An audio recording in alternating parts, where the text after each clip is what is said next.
A Assembleia Municipal de Ontário foi ameaçada de ser levada à corte caso persistisse em iniciar suas sessões com oração do Senhor, relatou um grupo de ateus de Ottawa. O uso da oração cristã tradicional é ilegal e passa uma mensagem incorreta, diz Sheila Ayala, membro do grupo Ontário Secular.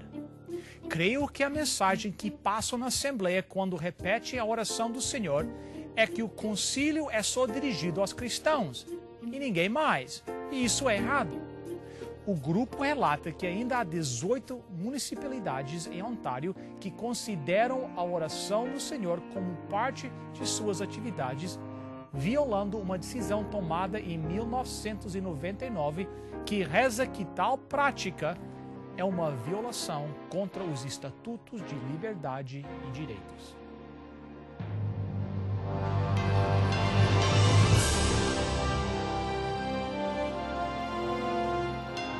Venceu a prova do tempo. O livro de Deus, a Bíblia. Ainda relevante neste mundo complexo.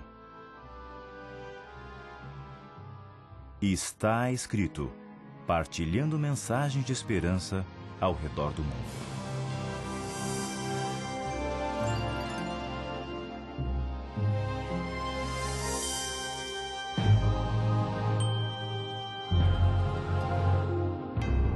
O concílio na cidade de Napanee, que fica cerca de 43 quilômetros a oeste da cidade de Kingston, no Ontário, inicia cada reunião com 7 homens da Assembleia de cabeças curvadas, mãos postas, repetindo em uníssono o verso familiar que inicia: Pai nosso que estás no céu, santificado seja o teu nome, e termina com a palavra Amém. O membro do concílio, Peter Velthier, não se intimidou quando pediram sua opinião sobre a campanha do Ontário Secular. Temos feito uso da oração do Senhor provavelmente por mais de 100 anos e até agora não tivemos problemas com isso. O Ontário Secular fez queixas ao governo do Ontário com relações às ações das assembleias de cidades como a Napanee, mas o ministro dos Negócios Municipais disse que a província não irá tomar medidas contra o uso que fazem da oração, e também esse é o costume na legislatura de Ontário. A oração tem sido parte de nossas normas de procedimento aqui por mais de 200 anos, disse ele. Nas últimas semanas, temos aprendido a orar. Nosso mestre tem sido o mesmo Senhor Jesus Cristo, ao nos dar o modelo da oração. Sei que em minha vida pessoal, minhas orações têm sido reconfiguradas para se ajustarem ao modelo que o Senhor nos deixou. Pois a oração, conhecida como a oração do Senhor, é um exemplo para toda a oração. Ela incorpora todas as orações em suas características. O conteúdo desta oração abarca todas as áreas de necessidade e todos os elementos da glorificação e louvor a Deus.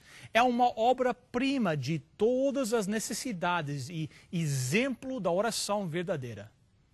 Contrasta completamente com a oração inadequada e abaixo do padrão que era comum no tempo de Jesus. Em Mateus capítulo 6, verso 5, Jesus disse o seguinte: E quando orardes, não sejas como os hipócritas, pois gostam de orar em pé nas sinagogas e às esquinas das ruas para serem vistos pelos homens. A oração dos fariseus era caracterizada pela hipocrisia. Eles oravam de pé nas sinagogas e nos lugares mais espaçosos das ruas para serem vistos pelos homens. Eram falsos espiritualmente, estavam se exibindo, não oravam para a glória de Deus, por amor a Deus ou como expressão de uma religião verdadeira, mas oravam para serem vistos. Símbolo da hipocrisia em seu pior estado. Em Mateus capítulo 6, verso 7, Jesus continua: E orando não useis de vãs repetições como os gentios, que pensam que pelo seu muito falar serão ouvidos. Havia também naquela cultura os pagãos. dizem que os pagãos oravam usando vãs repetições, crendo que serão ouvidos pelas tantas palavras. Assim, os fariseus oravam com hipocrisia e os pagãos de forma mecânica. E assim, se o pecado dos fariseus era egoísmo, o pecado dos pagãos era falta de raciocínio. Se o pecado dos fariseus era hipocrisia, o pecado dos pagãos era oração ritual e mecânica. E assim aprendemos, bem no início, que nossa oração nunca deve ter hipocrisia ou ser simplesmente mecânica. Não deve ser pretensiosa. Não devemos orar tentando exibir espiritualidade o que não temos, ou como um ritual, ou por uma simples rotina, ou formalmente.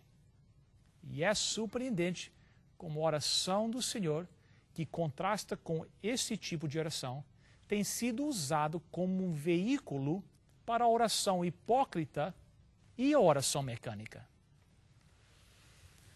Quantas vezes pessoas têm repetido a oração do Senhor com hipocrisia, com corações impuros e injustos diante de Deus? Quantas vezes temos nós, no passado, murmurado a oração do Senhor de forma mecânica, como um ritual, de forma rotineira, simplesmente falando sem pensar? Vocês podem dizer, bem, qual deve ser o nosso foco para corrigir o nosso coração? Se você tem estudado a oração do Senhor conosco, já sabe que devemos só e simplesmente focalizar em Deus. Pois mais do que tudo, esta oração exalta a Deus. É uma oração que em todas as fases e petições, início, fim e tudo que há no meio, se concentra em Deus, em sua pessoa, nos seus atributos e nas suas obras maravilhosas. A oração verdadeira é humildemente expressar dependência absoluta de Deus. E é isso que Deus procura. Esta oração é centralizada em Deus e não no homem. É centralizada na verdade, no pensamento e não centralizada no falar. Ao termos pensamentos verdadeiros sobre Deus, fazemos orações buscando a sua glória. John Stott disse o seguinte: quando buscamos a Deus em oração, não vamos com hipocrisia como atores que buscam os aplausos dos homens, nem mecanicamente como os pagãos faladores cuja mente não está no que murmuram, mas com atenção, humildemente e com confiança como criancinhas nos dirigimos ao Pai. Essa é a essência da oração. A realidade básica desta oração, então, é a verdade sobre Deus. Enquanto não conhecemos a verdade acerca de Deus, não saberemos em realidade como orar a Deus. Devemos ser ensinados e depois orar como resultado.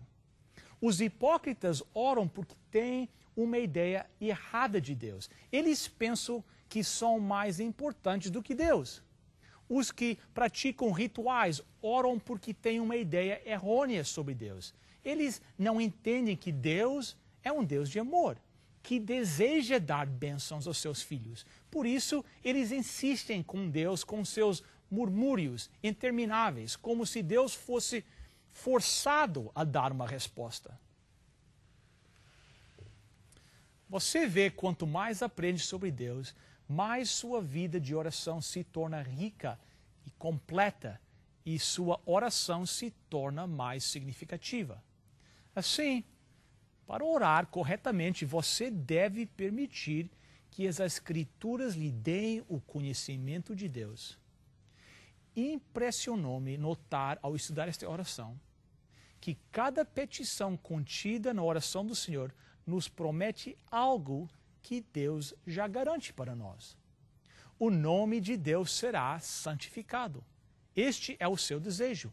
O reino de Deus virá. Sua vontade é para ser feita. Ele já nos prometeu dar nosso pão de cada dia. Ele já nos deu, através de Jesus Cristo, o perdão completo e absoluto. E Ele já nos prometeu dirigir e guiar para longe da tentação no caminho da justiça. Assim, quando oramos, o que estamos em realidade fazendo, estamos simplesmente reclamando o que já foi prometido para nós. Portanto, quanto mais compreendermos acerca das promessas de Deus, mais ricas se tornarão as nossas preces. Não estaremos implorando a Deus o que Ele relutantemente oferece. Estaremos somente reivindicando sua promessa. Em nosso estudo hoje, eu gostaria de focalizar na frase: não nos deixes cair em tentação, mas livra-nos do mal. Há 6 petições nesta oração. As 3 primeiras são relacionadas com Deus e sua glória. As 3 últimas se relacionam com o homem e a sua necessidade. Então, mudamos da necessidade física para a necessidade espiritual, que você pode chamar de necessidade moral. Deus cuida do nosso pão de cada dia, que é o sustento físico. Deus toma conta do pecado de nossa vida através do perdão. E Deus cuida do padrão moral de nossa vida, livrando-nos da tentação. Não nos deixes cair em tentação. Refere-se aos pecados do passado. Livra-nos do mal com os pecados futuros. Entenda que o caráter do cristão é fortalecido pelas provas. Eu noto que eu cresço nas minhas provas. As provas têm a qualidade de aperfeiçoar. Percebo também que Deus não me tenta. Deus nunca tenta quem quer que seja. Em nenhum momento Ele não nos tenta a fazer o que é errado. Isto seria contra a natureza de Deus. Você pode pensar, bem, isto é um paradoxo. Certo, mas o paradoxo não é desconhecido em outras partes das Escrituras. Por exemplo, em Mateus capítulo 5, você recorda que a Bíblia diz: exultem quando forem perseguidos. Mas se você ler Mateus 10, 23, verá que diz: fugem da perseguição. Isto é um paradoxo. O que devemos fazer? Permanecer lá e regozijar ou fugir? Que paradoxo! Faz sentido fugir da tentação, mas quando ela nos alcança, então podemos regozijar no meio da situação. Faz sentido repelir a prova, ninguém gosta de ser provado. Tentamos fugir das dificuldades. Temos medo em nosso coração de certas provas, mas sabemos que em meio à aflição existe uma força especial. É como exercitar um músculo espiritual. Isso nos faz mais fortes. Não é de se admirar que Jesus disse: Pai, se possível, passe de mim este cálice. Havia algo em sua humanidade que repelia aquilo. Porém, foi através daquele cálice que ele redimiu o mundo. Assim, há algo no coração humano que diz: Senhor, se podes evitar a minha prova, livra-me dela, mas se tenho que passar por ela, livra-me do poder do mal que ela traz. Você reconhece a essência disto? Vamos estudar a frase: não nos induzas à tentação. Será que Deus deliberadamente nos induziria à tentação? Veja Tiago capítulo 1, verso 13. Ninguém, sendo tentado, diga: sou tentado por Deus, porque Deus não pode ser tentado pelo mal, e Ele a ninguém tenta. Deus nunca tenta ninguém. Deus pode ter permitido que Satanás trouxesse provas à vida de Jó, mas não é Deus quem tenta. Há ocasiões em que Deus permite que provas venham sobre nós. Algumas vezes Deus permite a Satanás nos trazer dificuldades, porque temos sido desobedientes e infiéis. Há vezes, como no caso de Jó, que Deus permite a Satanás fazer certas coisas. Isto é para provar quão justos nós somos. Mas Deus não é o tentador. O mal nunca toca em Deus. Pelo contrário, lemos em Tiago 1, verso 14, o seguinte: cada um, porém, é tentado quando atraído e engodado pela sua própria concupiscência. Os homens pecam porque são tentados, e são tentados internamente pelos seus desejos e externamente pela sedução de Satanás. Então, quando os desejos vencem, traz como consequência o pecado. E o pecado, quando consumado, traz a morte. Deus permite o mal. Está de acordo com a sua escolha. E teremos que esperar até a eternidade para compreender o porquê. Mas Deus permite o mal. Deus não pratica o mal ou tenta para o mal. Tudo que procede de Deus é perfeito e bom. Você deve conservar isto em sua mente. Deus permite coisas que não representam o seu caráter e nem estão de acordo com seu coração e sua mente.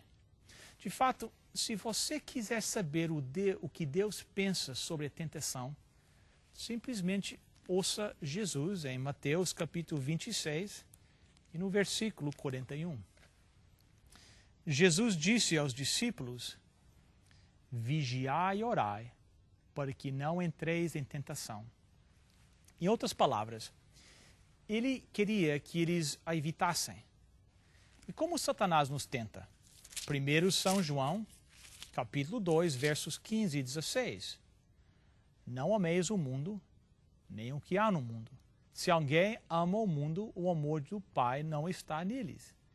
Porque tudo o que há no mundo, a concupiscência da carne, a concupiscência dos olhos e a soberba da vida, não vem do Pai, mas sim do mundo. Você vê? Essas coisas não procedem do Pai, mas sim do mundo, da carne e do diabo. Mas tudo está dentro da permissão de Deus, pois Ele deu ao homem o direito da escolha. Ele não nos fez robôs para amá-lo e fazer o que é certo por falta de opção. Assim, Deus não nos tenta a fazer o mal. Pelo contrário, o desejo de Deus é que nos vigiemos e oremos para não cairmos em tentação. A prova é um teste para provar sua força, para exercitar seus músculos espirituais e desenvolver sua força espiritual. Assim foi que Deus testou Abraão ao pedir seu filho Isaque, nos diz Hebreus 11, 17. Deus queria mostrar quão virtuoso Abraão era, fortalecer sua fé, mas Satanás quis transformar isso em tentação. A petição do verso é simplesmente esta: ó Deus, não nos induzas ou deixe-nos ser induzidos. Não nos permita sermos induzidos a uma prova que possa ser transformada numa tentação irresistível, a qual não possamos resistir. Assim, queridos, esta petição é uma salvaguarda contra a presunção e uma salvaguarda contra o falso sentimento de segurança, pois quando você pensa que está de pé, cuide para que não aconteça o quê? Para que não caia. Na língua grega, a frase não nos induzes é interessante. Ela essencialmente quer dizer não nos permita cair nas garras da prova. Em outras palavras, se a prova está ao nosso redor é uma coisa, mas não nos deixes cair nas garras dessa prova, pois é aí que ela se transformou numa tentação. Assim, enquanto estamos dentro do barco, o mar pode se agitar tanto quanto quiser, mas, por favor, somente conserva-nos dentro do barco. Não permita que cairmos no mar, pois assim vamos nos afogar. Não deixes que nos tornemos presos no turbilhão da prova. Guarda-nos em tuas mãos durante a prova. A propósito, nosso querido Senhor orou esta mesma oração em São João capítulo 17, verso 15, quando disse ao Pai: não rogo que os tires do mundo, mas que os guardes do maligno. Não os deixes cair nas mãos ou no poder do maligno. Martinho Lutero disse: não podemos evitar de sermos expostos aos assaltos, mas podemos orar para que não cairmos e sermos esmagados por eles. E este é a essência de tudo. É a oração para que Deus nos defenda quando testados, para que Satanás e a carne não transformem a prova em tentação, que poderá tornar-se irresistível e nos levar à sedução e ao pecado. Como lidaremos com a situação durante a prova? Quando começamos a sentir a tentação se aproximando, estamos na fase da prova. Creio que Tiago 4, verso 7, nos dá um conselho bem simples. Sujeitai-vos, pois, a Deus, mas resisti ao diabo, e ele fugirá de vós. Sujeitai-vos a Deus. Como podemos conseguir isto? Isso significa colocar-nos sob a direção de Deus. O que quer dizer isso? Quer dizer que eu vou me submeter a Deus, ou seja, vou fazer o que Ele ordena. Então, o que significa em realidade submeter-se a Deus? Quer dizer viver de acordo com os princípios bíblicos. Tiago capítulo 4, verso 5. Ou pensais que em vão fala a Escritura? Fala sobre as Escrituras. Portanto, sejam submissos a Deus, como foi que Deus revelou os princípios de sua direção, como Ele manifestou em sua palavra a sua vontade para conosco. Quando entramos numa situação de prova, devemos começar colocando em ordem nossas reações à prova de acordo com os princípios da palavra de Deus. É assim que nos submetemos a Deus, e quando ordenamos nossa vida de acordo com os princípios da palavra de Deus, descobrimos que dessa forma nós resistimos ao diabo, e o que ele fará então? Ele fugirá. Como podemos ser libertados em meio à prova?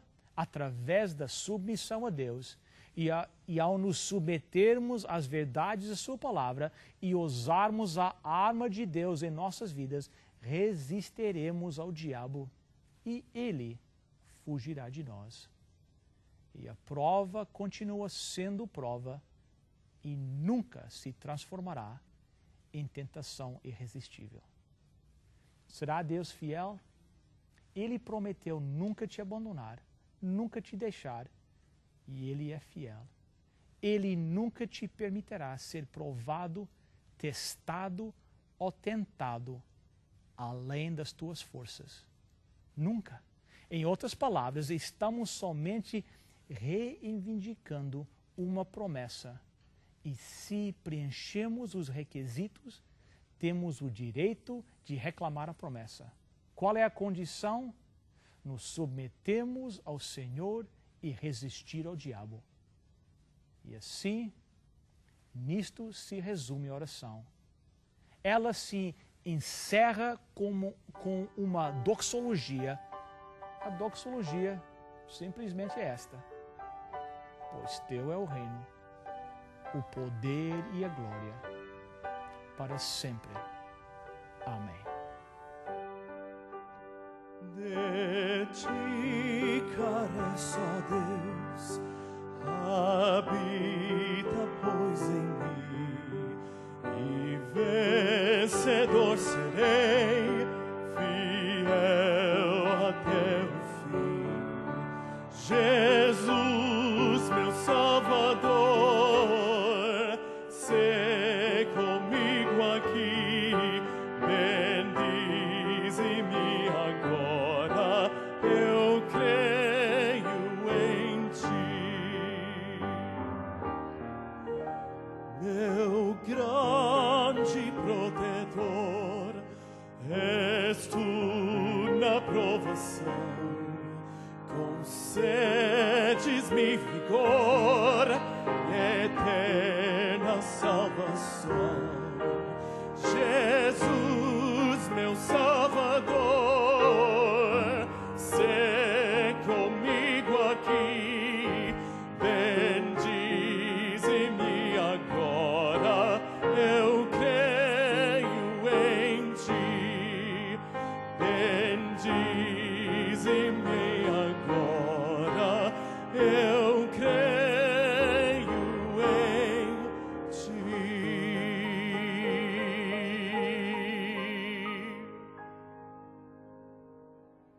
Oremos. Pai, ecoamos esta oração em nossos próprios corações. Livra-nos das tentações, livra-nos da fraqueza, para que conhecemos a amplidão da Tua força.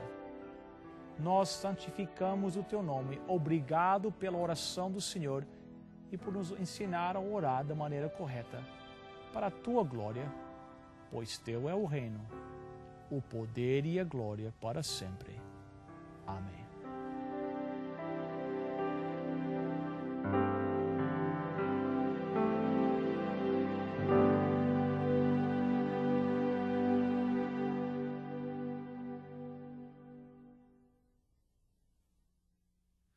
Você gostaria de receber uma cópia da mensagem apresentada hoje? É muito simples. Peça o livro Ensina-nos a Orar, que inclui todas as mensagens desta série sobre oração. Este livro pode ser o que está faltando para encher a sua oração de poder e te auxiliar na jornada de comunhão com Deus. Aqui está a informação para você receber uma cópia gratuita. Para você solicitar gratuitamente a sua oferta, basta ir ao nosso website www.estaescrito.ca. Se você preferir, poderá também escrever para Está Escrito, Box 2010, Oshawa, Ontário, L1H 7V4. Agradecemos as suas cartas e e-mails, os pedidos de oração que nos enviam e também o seu apoio financeiro. Nós agradecemos a sua presença aqui conosco. Quero lembrá-los de nosso website www.estaescrito.ca. Lá vocês podem ver todos os programas. Quem sabe, mande esse website para um amigo que não pode assistir o programa através da televisão. Bem, na próxima semana vamos estar aqui de novo, mesmo horário, mesmo canal. Até lá, lembre-se, está escrito: nem só de pão viverá o homem, mas de toda a palavra que procede da boca de Deus.